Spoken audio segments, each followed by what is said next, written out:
Genealogical and historical societies, associations, and researchers plow the same field over and over again.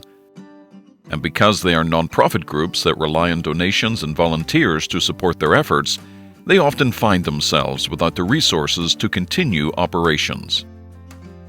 Martha is president of her local genealogical and historical society.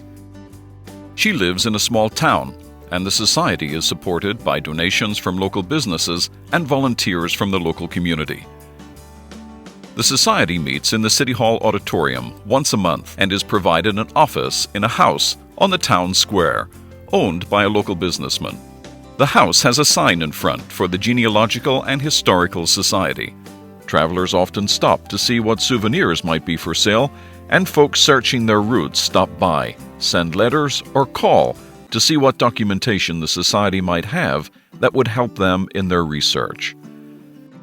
Martha and the board of directors would like to have a website for the society, but they can't afford to pay someone to write it for them. They would also like to schedule events, manage the events, sell tickets to the events, create work projects such as inventorying the local cemeteries so they can provide genealogical information to individual researchers and to record the local history of the town. Martha finds American Pioneers on the web. She signs up for the standard membership and tells the board of directors about it. The board investigates the American Pioneers website and decides to give it a try.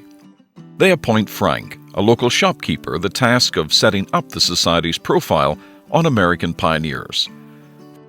Frank completes the society's profile online.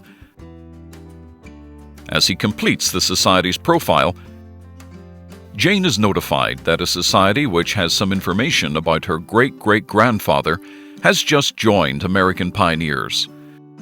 Frank sets up memorabilia for sale in the Society's online store at American Pioneers, along with a few books written by local historians. One of the books has a record of the marking of a grave of a Revolutionary War soldier that turns out to be Jane's great-great-grandfather.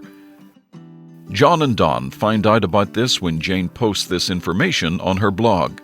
Jane, John, and Don join the society, paying dues and making a donation, and at the same time they purchase digital copies of a newspaper article concerning the Daughters of the American Revolution, marking the grave of their Revolutionary War soldier, which leads them to the DAR and the files that proved the soldier's participation and another cousin who filed the DAR application.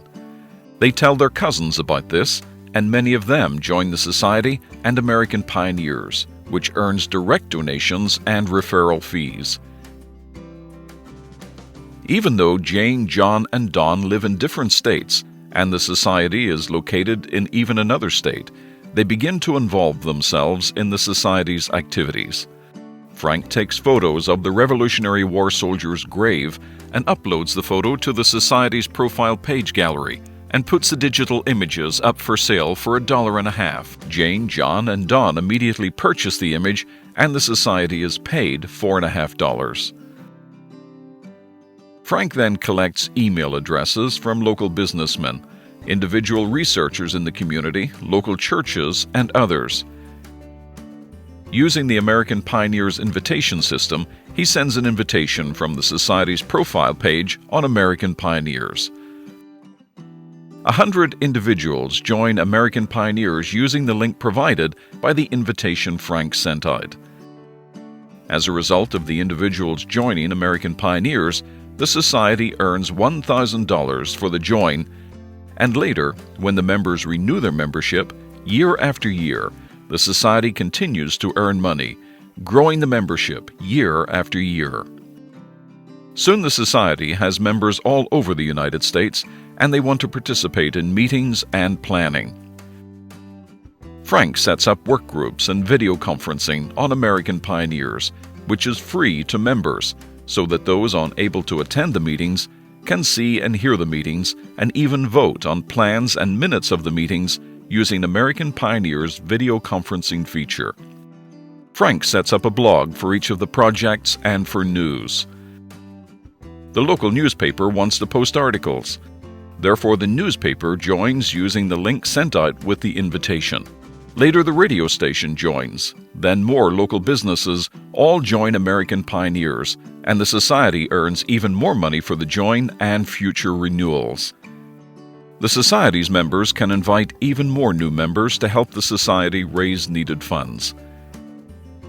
In addition to membership earning money, the Society is able to organize, plan, and manage events, and at the same time sell tickets to those events online to members of American Pioneers and non-members alike. A great way to gain support for a nonprofit genealogical and historical society.